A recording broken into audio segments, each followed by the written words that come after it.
Senator Kaine. Thank you to our committee leadership, and thank you, Mrs. DeVos.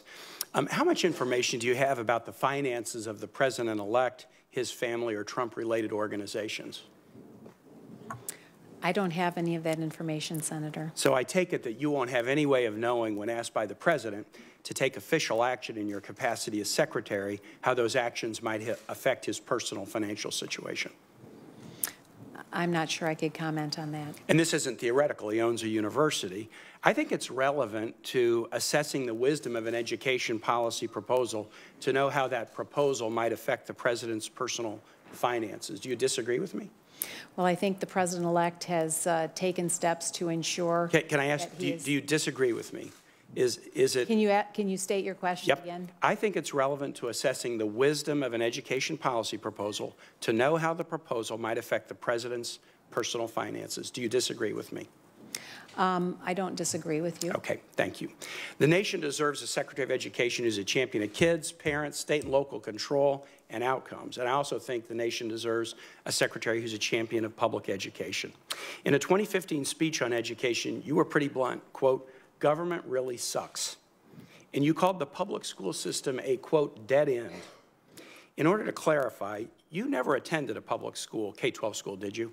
Correct. And your children did not either, correct? That's correct. And you've never taught at a K-12 public school, correct? I've not, but I've mentored in one. Okay. I worry about the effect of a leader who believes government sucks on the morale of the workforce. Teachers and others do better when their morale is high. Would you agree with me? Absolutely, and I support great teachers. And the attitude of a leader of an organization matters a lot to the morale of the workforce. Would you agree with me on that? Absolutely, and just with reference to the quote that you made. I would like to introduce that for the record. I don't have other questions about it, and I have a very limited amount of time. I want to move on to another quote. You and your husband spoke at a conference a number of years ago, and your husband said, this was not attributed to you, but you were together at the conference, if what I read is correct, the church has been displaced by the public school as the center for activity, the center of what goes on in the community. Thomas Jefferson didn't view public education as contrary to or competitive with church or religion. Do you? I do not. Do you think that schools that receive K-12 schools that receive government funding should meet the same accountability standards, outcome standards? All schools that receive public funding should be accountable, yes. Should meet the same accountability standards? Yes, although you have different accountability standards between traditional public schools and charter schools. But I'm really interested in this. Okay, should everybody be on a level playing field? So public charter or private K-12 schools, if they receive taxpayer funding, they should meet the same accountability standards. Yes, they should be very transparent with the information, and parents should have that information first and foremost. And if confirmed, will you insist upon that equal accountability in any K-12 school or educational program that receives federal funding, whether public charter, or private? I support accountability. Equal accountability for all schools that receive federal funding. I support accountability. Okay, is that a yes or no? I support accountability. Do you not want to answer my question?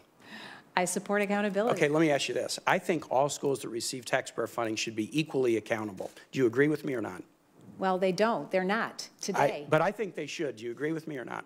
Well, no, because... You don't agree with me. Let me move to my next question. Should all K-12 schools receiving governmental funding be required to meet the requirements of the Individuals with Disabilities Education Act? I think they already are. Okay, but I'm asking you a should question, whether they are or not. We'll get into that later. Should all schools that receive taxpayer funding be required to meet the requirements of the Individuals with Disabilities in Education? I think that is a matter that's best left to the states. So some states might be good to kids with disabilities and other states might not be so good, and then what, people could just move around the country if they don't like how their kids are being treated? I think that's an issue that's best left to the states. What about the federal requirement? It's a federal law, the Individuals with Disabilities Education Act. Let's limit it to federal funding. If schools receive federal funding, should they be required to follow federal law, whether they're public charter, or private? As the senator referred to... just yes or no? I've only got one more question. The Florida program, there's many parents that are very happy with the program there. Let me state this. I think all schools that receive federal funding, public charter, or private, should be required to meet the conditions of the Individuals with Disabilities in Education Act. Do you agree with me or not?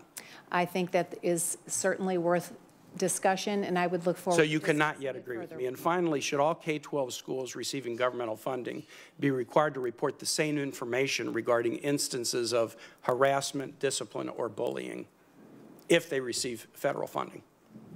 I think that federal funding certainly comes with strings attached. I think all such schools should be required to report equally information about discipline, harassment, or bullying. Do you agree with me or not?